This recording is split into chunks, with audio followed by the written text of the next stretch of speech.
Pour un spécialiste de l'évolution comme moi, il n'y a pas de lieu plus étonnant sur Terre que les Galapagos.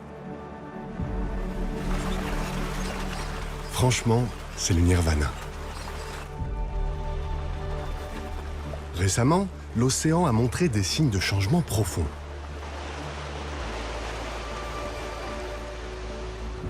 On rapporte que des phénomènes étranges se produisent dans des criques isolées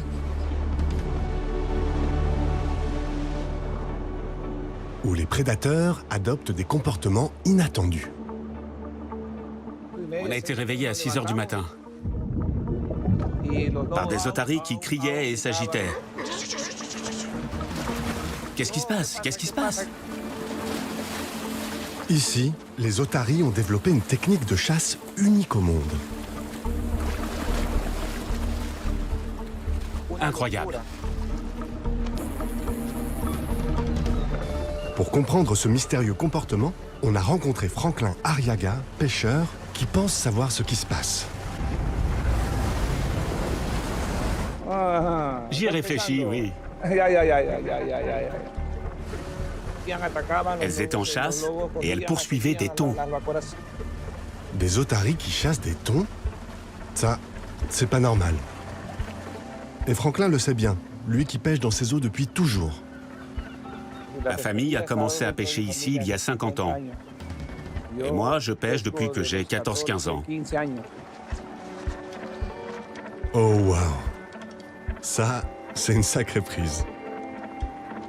C'est ma passion, c'est toute ma vie. Franklin connaît une anse reculée où il est possible de voir les otaries en action.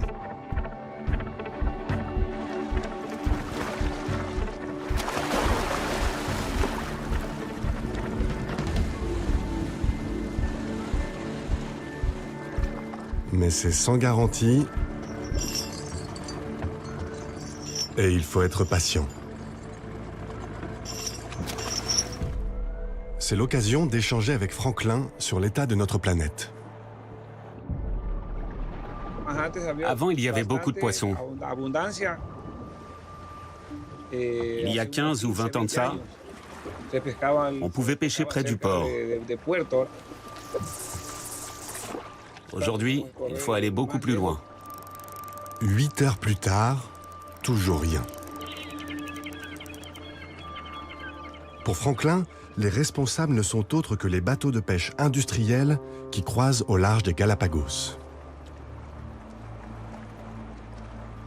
Il a sans doute raison. 90% des stocks mondiaux de poissons sont surpêchés ou d'ores et déjà épuisés. Et Franklin n'est pas le seul que ça dérange. Les otaries aussi ont du mal à trouver de quoi s'alimenter. À tel point qu'elles modifient leurs habitudes. En temps normal, elles chassent les sardines. Mais les stocks s'écroulant, certaines se tournent vers une nouvelle proie, 300 fois plus grosse, le thon que pêche Franklin.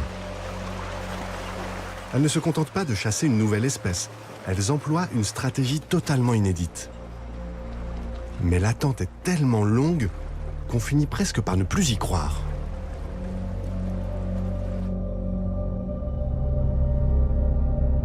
Quand, enfin, les otaries arrivent. Elles sont en chasse.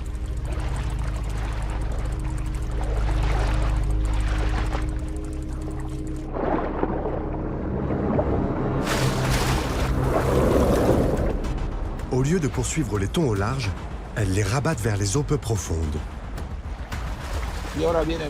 Elles sautent dans l'eau comme des dauphins et elles essaient de les ramener vers la crique.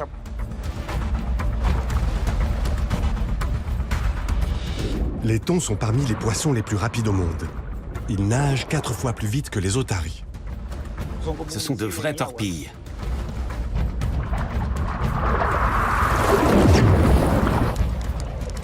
Alors, les otaries innovent encore une fois. D'ordinaire, elles chassent en solitaire. Mais là, elles font équipe. Comme si elles se disaient « Vous, vous attaquez et nous, on défend ». La poursuivante essaie de coincer les thons contre les récifs, mais ils s'enfuient vers le large. Un escadron intervient alors pour leur bloquer le passage.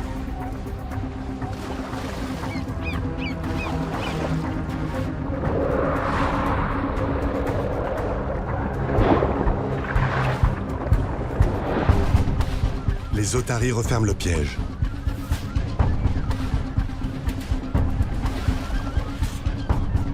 Il y a de moins en moins de profondeur. Les thons n'ont plus assez d'eau. Tandis qu'ils s'épuisent, les otaries s'approchent pour la mise à mort.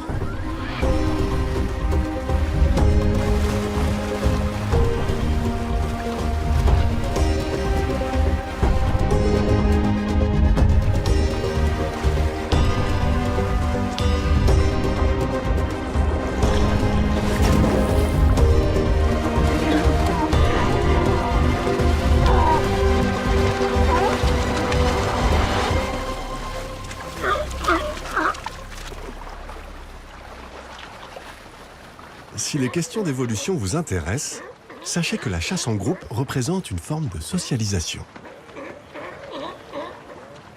C'est une nouvelle culture qui prend forme, dans l'eau et en temps réel.